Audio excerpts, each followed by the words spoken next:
Gogoi. Yo, titambire kana. Mudzimai wangu. Urise. Wakomana. Valentine haisi kunyanyobva wawanza basa kudai so. Valentine ndekuti uswere wakazorora mani.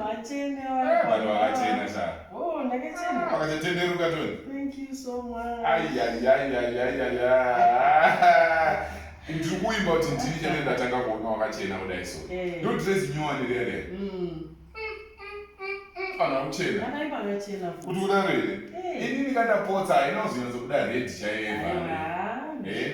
Yanga ida kuita redhi yevhale mai mwana.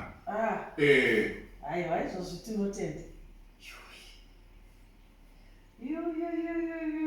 Chipo changu chevalentine. Maita basa. Iri marigold neiri akangosiyana makala but mamarigolds then iri roses rinotorarama nekuti unokwanisa kuramba uchidiridza kungoti handina zvaro harina sati rabhuruma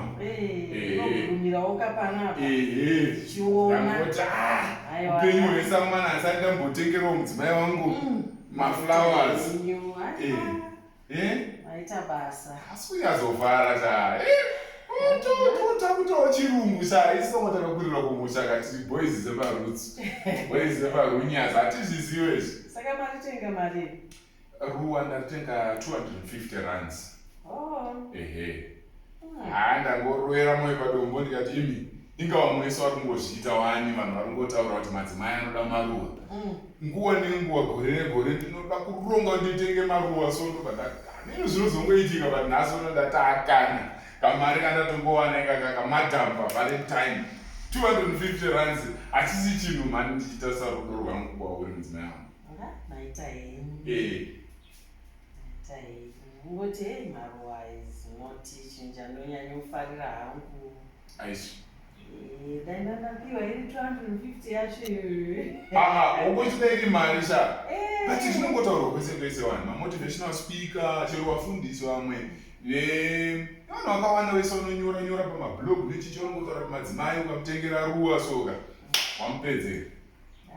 Handisumbonzwa kuti ndatopedzerwa neruwa asi tinotenda kuti maita henyu ndo zvinotaurwa zviya zviya. Pane mamwe mabhuku atakaverenga aitaura kuti vanhu vanoratidza rudo rwavo nenzira dzakasiyana kana kuti vanogamuchira rudo nenzira dzakasiyana. 5 love languages.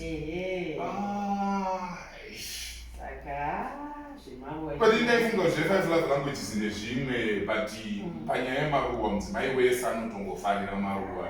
Daitotasira kuti uchabva wangotora sovha nhuize watanga kujamba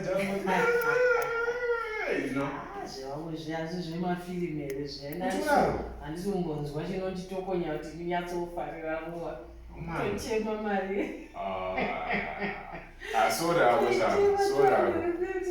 Sorry ako but zvandichaita manje iyi ndo valentine yegore rino ndozoti ndazokorora 5 love languages bhuku riya ndoita sei ndogadzirisa zvikaranga zvacho tinodzifambira nyaya dzacho ndokuda